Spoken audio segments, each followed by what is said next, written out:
Good morning, कैसे हैं? बहुत अच्छे हैं। आइए देखते हैं, बहुत अच्छा क्वेश्चन है, ये बीजीटी 2016 में आया हुआ है।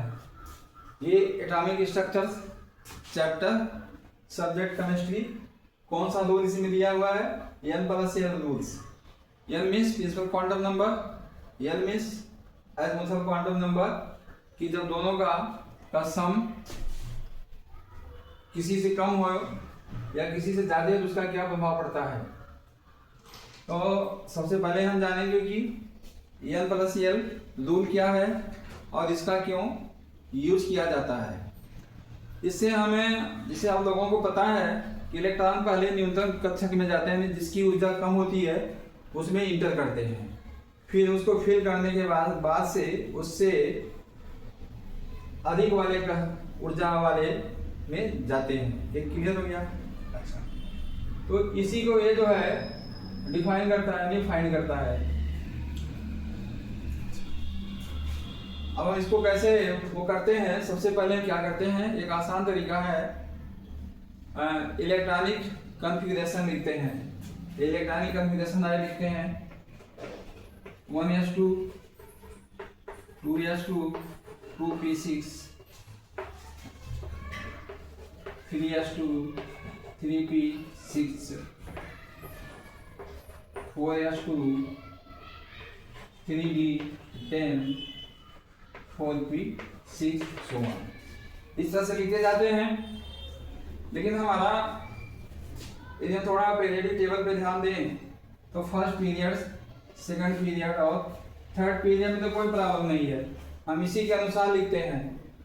इसी के अनुसार लिखते हैं कि इलेक्ट्रॉन पहले किस में जाएगा, यस में जाएगा कि पी में जाएगा। तो पहले आइए इसको क्लियर करता हूँ इस रूल के अनुसार। अब देखिए, जैसे n प्लस l रूल, अब हम देखें 2s से 2p है तो s की वैल्यू क्या होती है 0 फॉर l के लिए, और p के लिए क्या होती है 1 होती है। उसी तरह से यहाँ भी l के लिए s की वैल्यू 0 और p के लिए 1 होती है। ये किसकी वैल्यू है? l की वैल्यू है। यहाँ भी और यहाँ भी तो l की वैल्यू है, तो यहाँ फार्मूला रखते हैं n प्लस l, तो हमारा हो जाता है n कितनी है, यहाँ 2 है, यहाँ भी 2 है, यहाँ भी 2 हो गया s के लिए, और p के लिए भी 2 हो गया। अब इस पर हम जाते हैं एजमुथल क्वांटम नंबर यानी l। तो l इसकी वैल्यू क्या होती है, इसकी 0 होती है, और इसकी क्या होती है 1 होती है। तो ये कितना हो गया 2 हो गया, ये कितना हो गया 3 हो गया। इसी तरह से इसका भी, तो सबसे पहले इलेक्ट्रॉन किस सबसे में इंटर करेगा, फिल करेगा यस में, क्योंकि इसकी ऊर्जा p से कम है, इसकी ऊर्जा p से कम है। अच्छा, सिमिलरली इसका भी है, तो पहले 3s में इलेक्ट्रॉन इंटर करेगा, फिर बाद में 3p में करेगा, क्योंकि यहाँ पर n plus l starting n plus l rule के से क्या होता है, यदि हम इसको ऐड करेंगे या इसकी 3 हो जाएगा, इसका 4 हो जाएगा, इसकी 3 यानी n प्लस l, इसकी 0, इसकी कितना 3 हो गई, और यस की कितनी हो गई 0, इसका वैल्यू कितना हो गया 3, और इसकी भी 3 हो जाएगी, प्लस यस की वैल्यू 1 इसका वैल्यू 4। तो पहले इलेक्ट्रॉन किस में इंटर करेगा, यस में करेगा, क्यों, इसकी n प्लस l की वैल्यू कितनी है 3 है, और फिर उसके बाद से 3p में इंटर करेगा, क्यों, इसलिए इसकी n प्लस l की वैल्यू कितनी है 4 है। ठीक, इस तरह से। तो लेकिन अब हम यहाँ क्वेश्चन नहीं बनेगा कि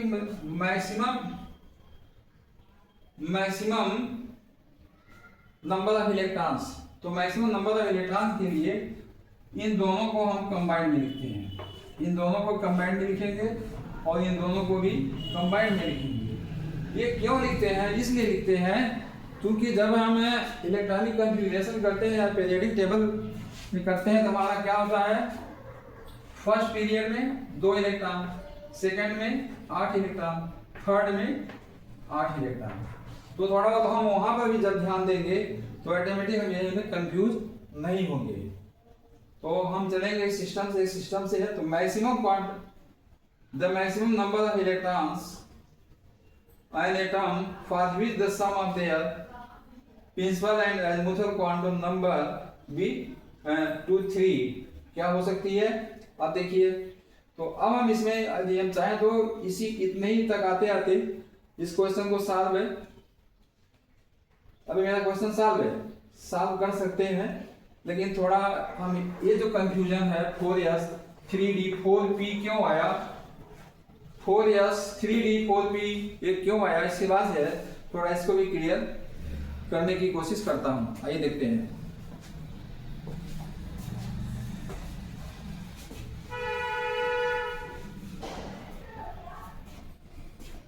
तो ये तो हो गया हमारा पीरियोडिक टेबल का।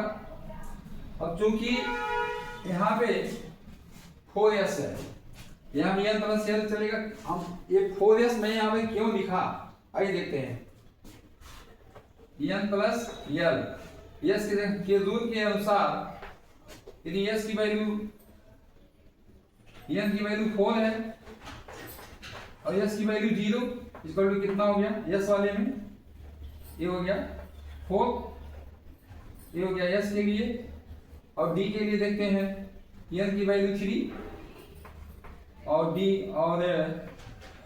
के लिए n की वैल्यू 3 और d की वैल्यू 2 इक्वल टू हो गया 5, ये d वाला हो गया। अब फिर p के लिखते हैं n की वैल्यू 4 और p की वैल्यू 1 इक्वल टू 5। अब यहाँ अब इसको क्या करें, ये तो समझ में आता है। यदि s की n की वैल्यू 4 है और इनका सम 4 है तो इसको हम और ये इनकी n प्लस l इन दोनों सिक्का में इनको चुपचाप हम 4s को पहले लिख देंगे। मैंने लिख दिया इस 4s को लिख दिया। अच्छा, अब इसके बाद से अब इसमें से कौन लिखेंगे, दोनों की वैल्यू 5 है। तो ऐसी कंडीशन पर जब दोनों की वैल्यू n प्लस l की वैल्यू सेम आए दो की, तो दो सब सेल की, तो हम उसको क्या करते हैं, इसमें जो n की वैल्यू कम है उसको पहले लिखते हैं। तो n की वैल्यू किसकी कम है, d की है, तो इसको लिख देंगे हम 3d और फिर लिखेंगे 4p। मतलब इस तरह से लिखते हैं। ठीक, ये तो हमारा स्टार्टिंग बुक के थ्योरी पर है। लेकिन हमारा अब आइए हम क्वेश्चन पढ़ते हैं।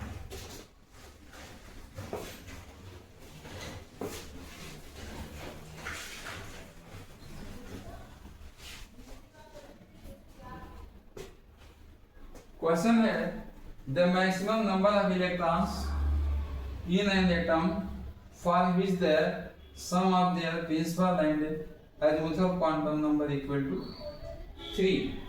मतलब n plus l equal to 3।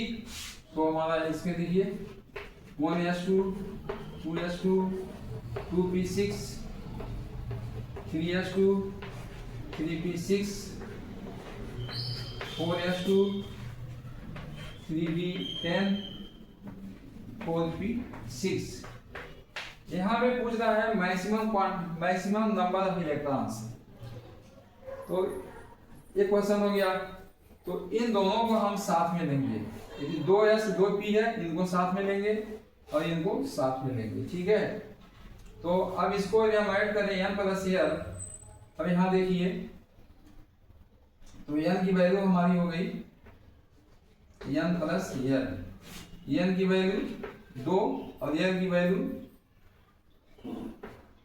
इसके लिए 0 हो गया, बराबर हो गया 2 और फिर n की वैल्यू 2 प्लस 1 इक्वल टू हो गया हमारा 3, इसके लिए हो गया। तो यानी n plus l equal to 3 यहाँ तो आ गया, n प्लस l यहाँ 3 आ गया। तो इसमें n प्लस 3 किसके लिए, यानी तो इसमें मैक्सिमम में नंबर इलेक्ट्रॉन्स कितने हो गए, 2 ये हो गया और 6 ये हो गए हमारे 8, ये हमारे 8 हो गए। तो n प्लस l की रूल मैंने सेकंड तक गया 2s 2p तक, जहां पर मुझे मिल गया n plus l equal to 3। तो यहाँ से मैंने फाइंड कर दिया कि 2 इलेक्ट्रॉन इसके और 6 इसके, 6 2 8। इसमें जो है मैक्सिमम 8 इलेक्ट्रॉन मिलेंगे। और यदि एक क्वेश्चन ऐसे पूछता कि मिनिमम इलेक्ट्रॉन कितने हैं, तो मिनिमम इलेक्ट्रॉन के लिए मैं लिखता 6 इलेक्ट्रॉन, तो यस को नहीं ऐड करता, सिर्फ 6 को ऐड करता। आशा है वीडियो आप लोगों को पसंद में आई है। इसको लाइक कीजिए, सब्सक्राइब कीजिए, शेयर कीजिए। Thank you.